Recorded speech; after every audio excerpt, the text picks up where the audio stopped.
Attendance ही ले रहा हूँ मैं। सेकंड सेशन की अटेंडेंस होने जा रही है।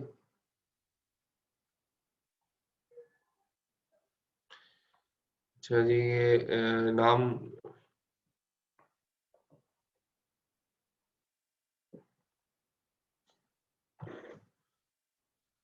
अरसलान अहमद खान।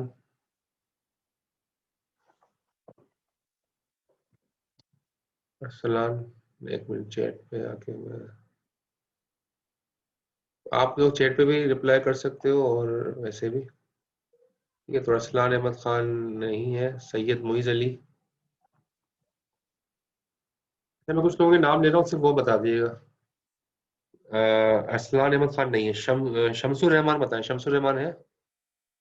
शमसुर रहमान। अच्छा, शमसुर रहमान आ गए। फर्स्ट सेशन में नहीं थे शमसुर रहमान।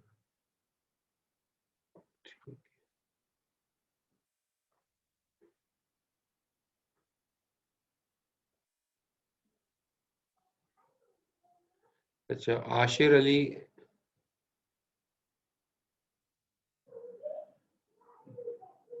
आशिर अली नाजमी।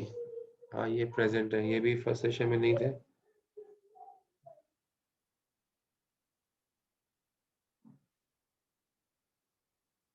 समीर। समीर। समीर नहीं है, दोनों सेशन में नहीं है। शोजब रजा। शोजब रजा। शोजब रजा भी नहीं है। मोहम्मद असद। मोहम्मद असद। मोहम्मद असद भी नहीं है। ठीक है,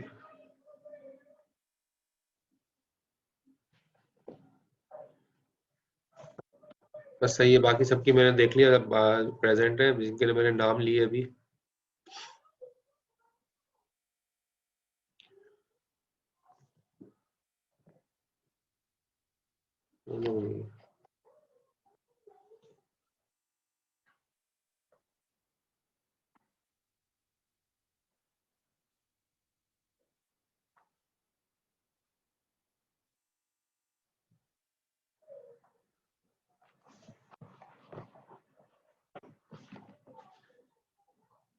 चलिए स्टार्ट करते हैं, जहाँ से सिलसिला टूटा था वहीं से शुरू करते हैं। Process control block.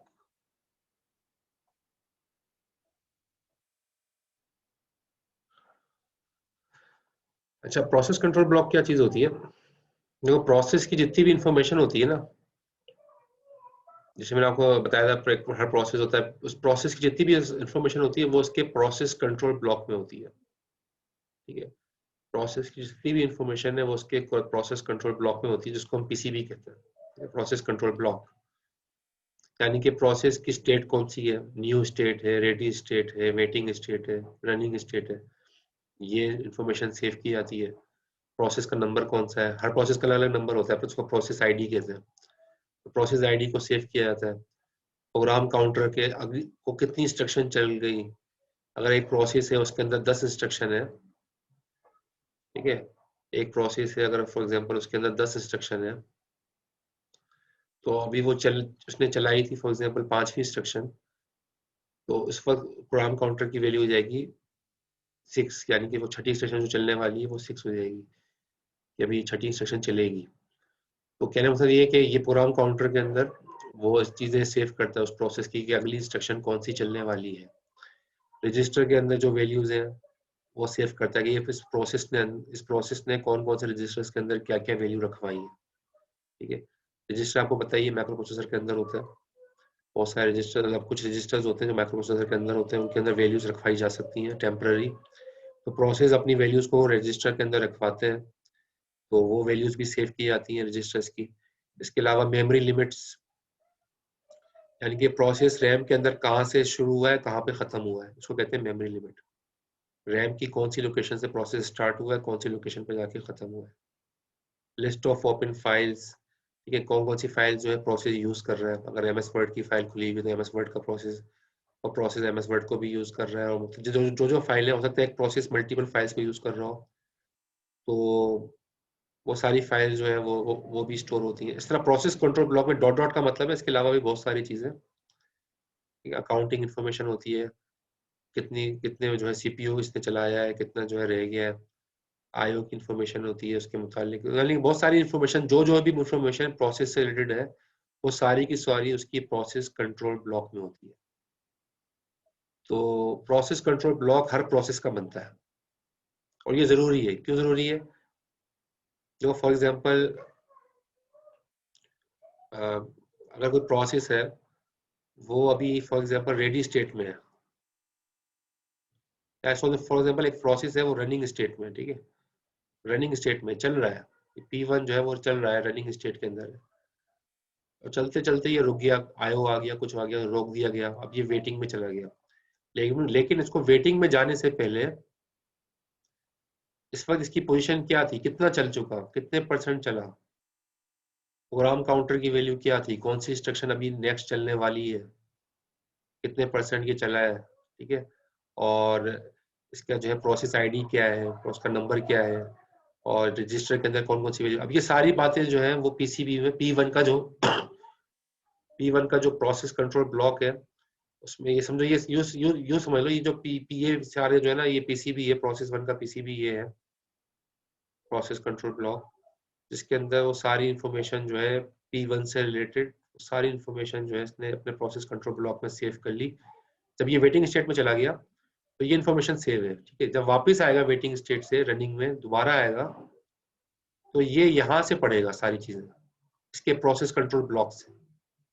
P1 का जो प्रोसेस कंट्रोल ब्लॉक है उससे पढ़ेगा कि अगली इंस्ट्रक्शन अब कौन सी चलेगी। ज़ाहिर है शुरू से थोड़ी चलाएगा, अगर 6 इंस्ट्रक्शन चल चुकी है तो 7वीं से चलाएगा।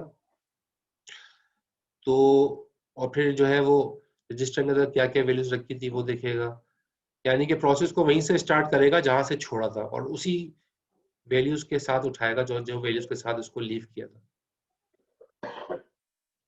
तो अगर प्रोसेस कंट्रोल ब्लॉक नहीं है तो क्या नुकसान होगा, कौन बताएगा? P1 का अगर प्रोसेस कंट्रोल ब्लॉक मेंटेन नहीं किया गया तो क्या नुकसान होगा?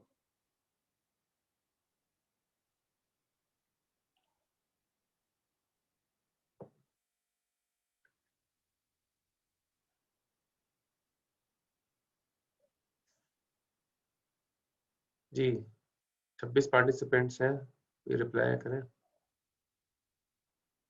कॉन्फ्लिक्ट आएगा, फाइल ने लिखा है फॉर कॉन्फ्लिक्ट आएगा।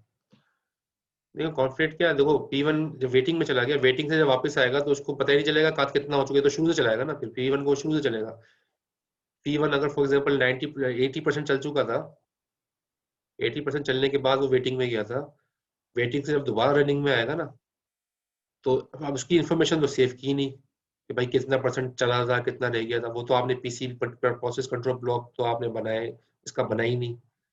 तो अब ये क्या करेगा, दोबारा से इसको 1 से 0 से स्टार्ट करेगा, दोबारा 0 से स्टार्ट करेगा। यानी कि एक प्रोसेस जो अगर वेटिंग में आया वापस से रनिंग पे जाएगा तो ये जितना चल चुका था वो सब जाया हो जाएगा अगर उसका प्रोसेस कंट्रोल ब्लॉक मेंटेन नहीं किया। अगर प्रोसेस कंट्रोल ब्लॉक मेंटेन किया तो जितनी इन्फॉर्मेशन ये चल चुका है, जितने परसेंट चल चुका है, वो सारी इन्फॉर्मेशन सेव होगी, तो ये उसके उसके आगे से कंटिन्यू करेगा फिर, ठीक है ना। तो ये अब आपको समझ में आ गया होगा प्रोसेस कंट्रोल ब्लॉक की अहमियत क्या है। ये प्रोसेस कंट्रोल ब्लॉक की अहमियत क्या है, ये एक स्टेट से दूसरी स्टेट में प्रोसेस जाएगा तो पहले उसका पीसीबी में सारी चीजें सेव होंगी उसकी, वरना वो सारी इंफॉर्मेशन लॉस हो जाएगी और फिर वो वहीं से नहीं चलेगा जहां से छोड़ा था, वो शुरू से चलेगा फिर।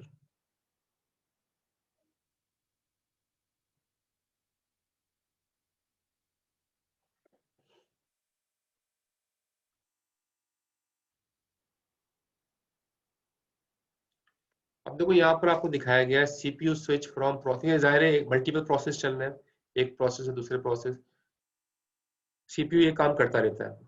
ऑपरेटिंग सिस्टम जो है यानी कि सीपीयू जो है वो स्विच करता रहता है एक प्रोसेस से दूसरे प्रोसेस में। यहाँ पे इस डायग्राम में आप देखो, ये प्रोसेस 0 है, ये प्रोसेस 1 है, ठीक है। ऑपरेटिंग सिस्टम इन दोनों प्रोसेस को चला रहा है। पहले उसने क्या किया, ऑपरेटिंग सिस्टम ने P0 को चलाया, ठीक है, तो ये एग्जीक्यूटिंग का दिखा रहा है कि P0 चल रहा है। चलते चलते यहाँ पर आ गया, बीच में डैश का लाइन, ये जो लाइन लगी हुई है इस लाइन को ये दिखा रहा है, ये इंटरप्ट समझ लो कि इंटरप्ट आ गया या सिस्टम कॉल आ गई। चलते चलते इसको रोक दिया गया, चलते चलते इसको रोक दिया गया। लेकिन जब उसको रोका तो इसकी सारी इंफॉर्मेशन कहाँ सेव करी? Process control block 0। 0 का मतलब है प्रोसेस 0 का इंफॉर्मेशन प्रोसेस कंट्रोल ब्लॉक 0 में सेव कर दी गई, क्योंकि अब जो है ये स्विच करेगा।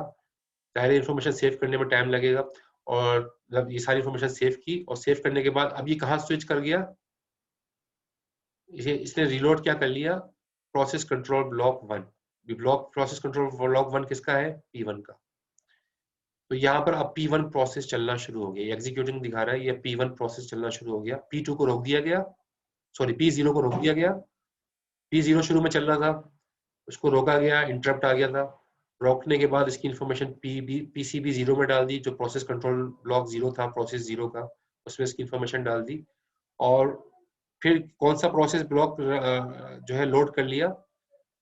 जो कि प्रोसेस 1 का था। तो प्रोसेस 1 का जब प्रोसेस कंट्रोल ब्लॉक रन किया, तो जब जो प्रोसेस 1 जहां से छूटा था वहां से चलना शुरू हो जाएगा। और चलते चलते इसका भी जब इंटरप्ट आया या IO आया तो इसको रोक दिया जाएगा। रोकने के बाद रोकते वक्त उसकी PCB 1 में इसकी इंफॉर्मेशन दोबारा से सेव कर दी जाएगी, जो इस वक्त करंट पोजीशन है।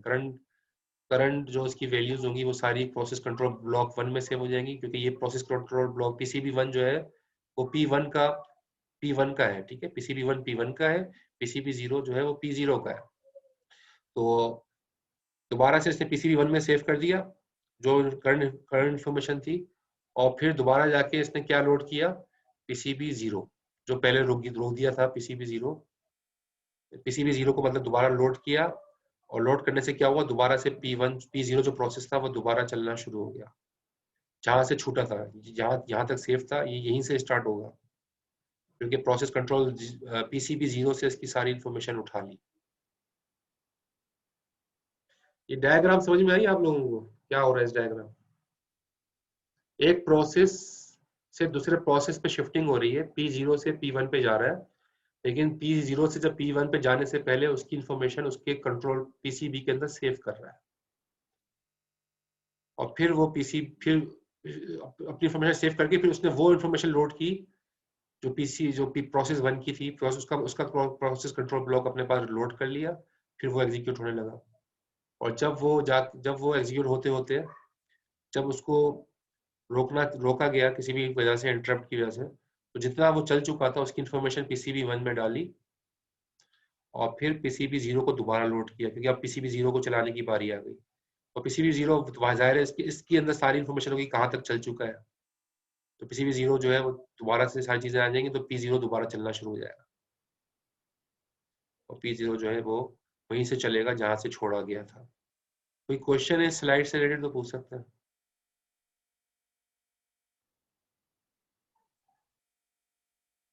क्लियर है? प्रोसेस कंट्रोल ब्लॉक का काम दिखाया गया, और एक प्रोसेस से दूसरे प्रोसेस के दरमियान जो शिफ्टिंग हो रही है उसके अंदर इस तरीके से प्रोसेस कंट्रोल ब्लॉक के अंदर वैल्यू सेव करा दी जाती है, और दूसरे प्रोसेस कंट्रोल ब्लॉक को लोड कर लिया जाता है, वो दिखाया गया।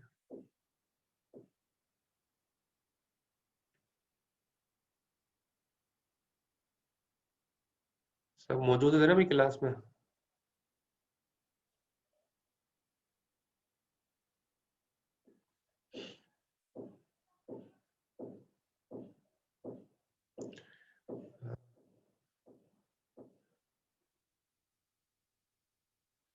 तो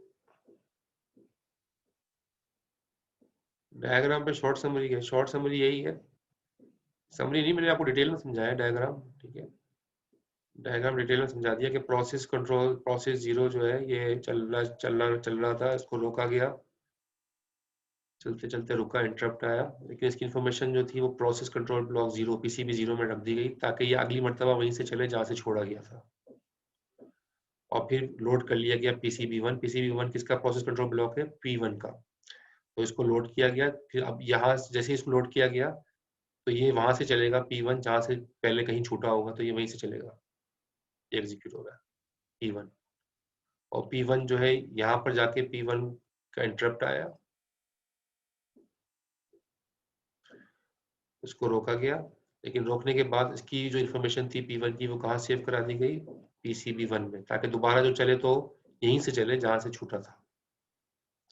और फिर इसकी इन्फॉर्मेशन पीसीबी 1 में डाल दी और पीसीबी 0 को दोबारा लोड किया, क्योंकि अब पीसीबी प्रोसेस 0 चलाना है, तो उसकी इन्फॉर्मेशन चूंकि पीसीबी 0 में रखवाई थी हमने यहाँ जितना चला था ये, तो ये वहीं से स्टार्ट करेगा जहाँ से ये रुका था सिलसिला, वहीं से स्टार्ट करेगा।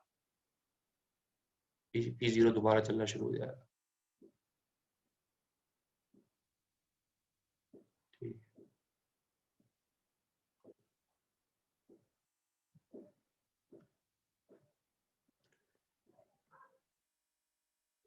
थ्रेड्स क्या होते हैं? So far process has a single thread of execution. Thread का मतलब क्या हो सकता है? एक प्रोसेस का एक ही थ्रेड हो, यानी कि एक ही तो समझो उस प्रोसेस का कोई चाइल्ड प्रोसेस नहीं है, एक ही चल रहा है वो प्रोसेस, मल्टीपल थ्रेड्स में नहीं चल रहा है, एक ही थ्रेड में चल रहा है। ठीक है, तो अगर कोई प्रोसेस है फॉर एग्जांपल P1, तो P1 जो है ना उसका एक ही थ्रेड है, यानी कि बस यही चल रहा है P1, उसका एक ही काम चल रहा है।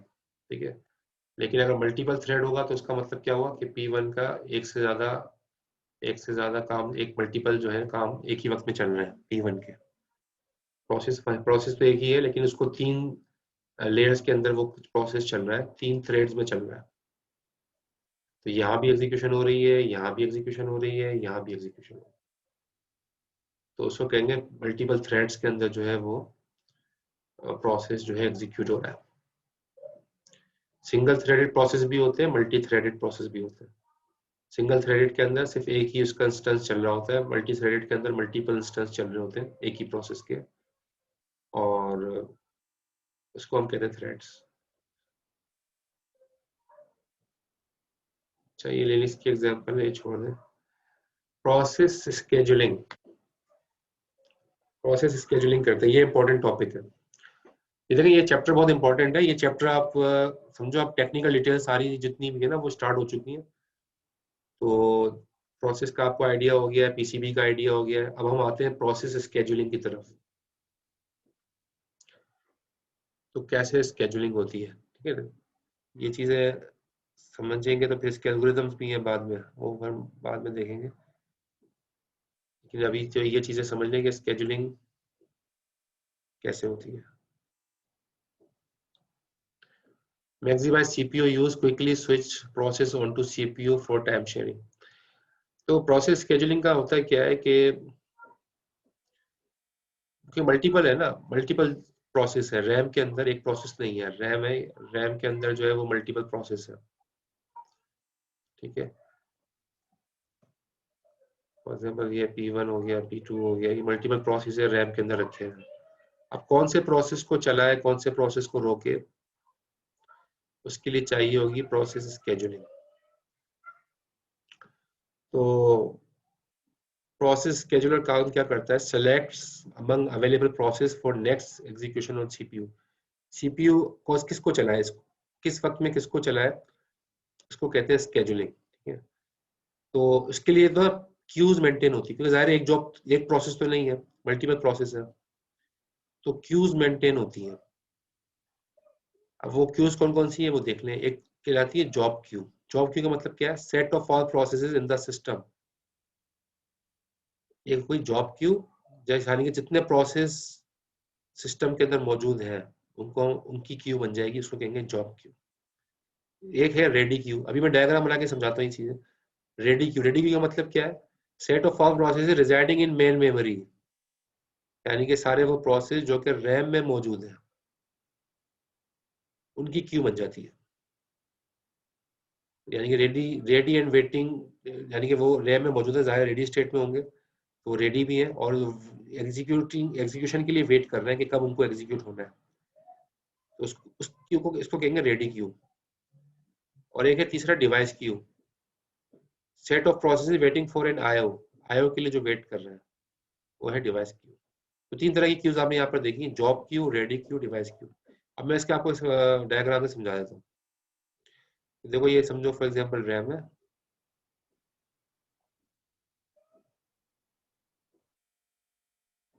और ये वो प्रोसेस हैं जिनको चल रहा है, P1, P2, P3, ये वो प्रोसेस हैं जिनको चल रहा है।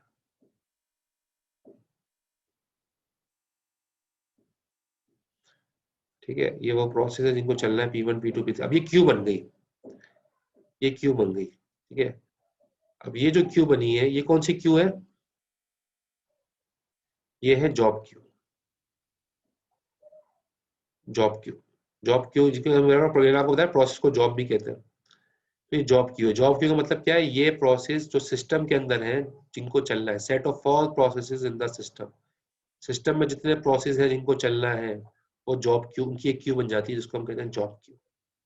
ये भी रैम में नहीं है, ठीक है, रैम से बाहर है, लेकिन ये चलना चाहते हैं, रैम में आना चाहते हैं। तो ये सारे वो प्रोसेस हैं जो अभी रैम में नहीं आए, बाहर ही वेट कर रहे हैं। तो ये कहलाएंगी, इनकी बनेगी क्यू जिसको हम कहेंगे जॉब क्यू।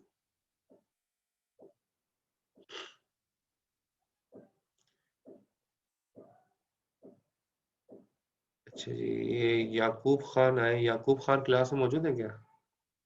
क्लास में रजिस्टर्ड है याकूब खान? याकूब, आप क्लास में रजिस्टर्ड है?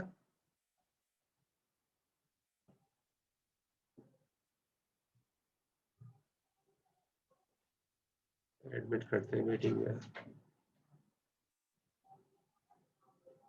याकूब, आप क्लास में एनरोल्ड है? याकूब खान,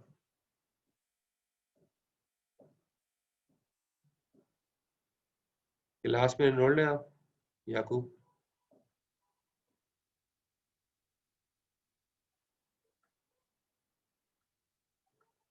रिप्लाई नहीं कर रहा। चलिए इनको रिमूव कर देते हैं। ठीक है, तो ये आपको समझ में आ गया होगा जॉब क्यू किसे कहते हैं। ये जॉब क्यू होती है।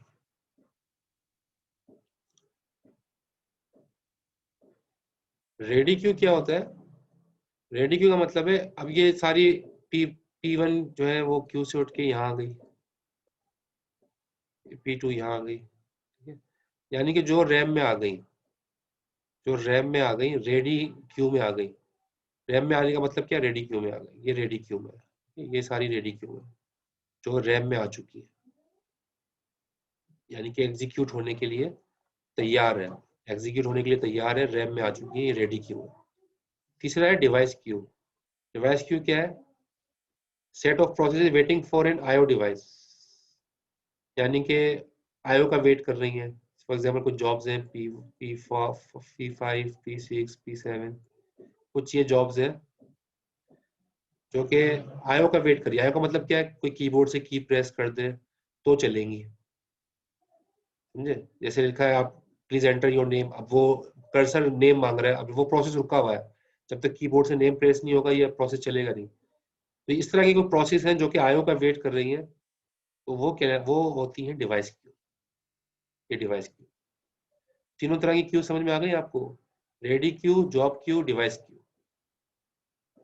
डिवाइस क्यू वो है, वो प्रोसेस जो कि आईओ का वेट कर रहे हैं, और उनकी अलग क्यू बन गई। जैसे ही उनको आईओ डिवाइस मिलेगी वो रन होना शुरू हो जाएगा।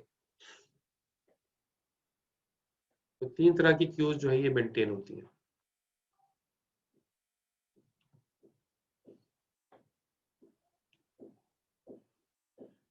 तो यहाँ पर ये इस डायग्राम में, यहाँ पर जो है ना इस स्लाइड में दिखाया गया ready queue and various IO devices queues. ये तो रेडी क्यू यहाँ पर आपको दिखाया है, ये रेडी क्यू है।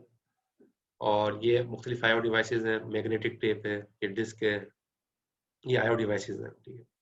टर्मिनल है, ये सारी आईओ डिवाइसेस हैं। तो इनकी क्यू बनती है।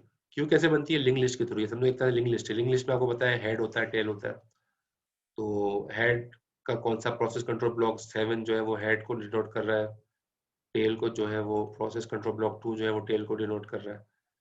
तो ये मतलब इससे लिस्ट बन जाती है, लिंक लिस्ट बन जाती है कि भाई ये क्यू बन गई है, मुख्तलिफ प्रोसेस कंट्रोल ब्लॉक्स हैं, तो ये क्यू बन गई है रेडी क्यू, ठीक है। तो लिंक लिस्ट के जरिए से सारी चीजें मेंटेन होती हैं कि ये डिवाइस क्यूज है, ये डिवाइस क्यू है, वो रेडी क्यू है। इस तरह से जो है वो मेंटेन होती है ऑपरेटिंग सिस्टम में।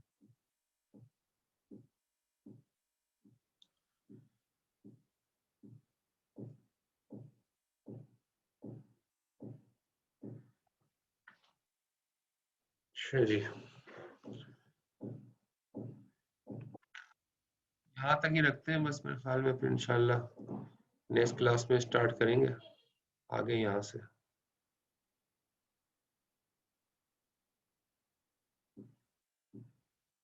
यहाँ तक हम यहाँ से स्टार्ट करेंगे रिप्रेजेंटेशन ऑफ प्रोसेस स्केजुलिंग, यहाँ से स्टार्ट करेंगे। सर नेक्स्ट क्लास से यूनिवर्सिटी ओपन होंगी या नहीं?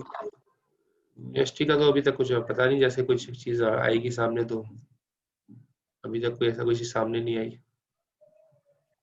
तो जब तक कुछ होता नहीं है जाहिर है ऑनलाइन ही चलेगा। ठीक सर।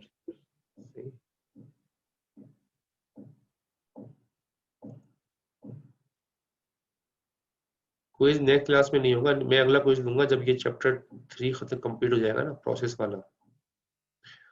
जब प्रोसेस वाला चैप्टर कंप्लीट होगा फिर मैं एक अगला क्विज लूंगा। सर नेक्स्ट क्विज चैप्टर 3 से ही होगा क्या? नहीं, चैप्टर 2 का भी तो नहीं रह गया ना, चैप्टर 2 कंप्लीट हो चुका है। ठीक सर। चैप्टर 2 नेक्स्ट क्विज होगा चैप्टर 2 से होगा। अभी मैं बता नहीं रहा आपको, कुछ अभी फिलहाल मैंने सोचा नहीं है कि लेना है कि नहीं चैप्टर 2 से, क्योंकि चैप्टर 2 में कोई इतना मुझे खास लगा नहीं क्विज के लिहाज से, तो देखते हैं सो क्विज चैप्टर 2 का लेना है कि नहीं। वैसे नेक्स्ट क्लास में क्विज नहीं है।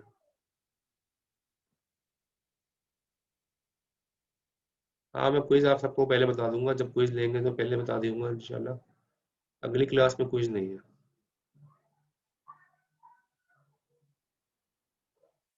अगली क्लास में मैं आपको बता दूंगा कि इसमें क्विज का कि अगली क्लास में, उससे अगली क्लास में लेना है कि नहीं।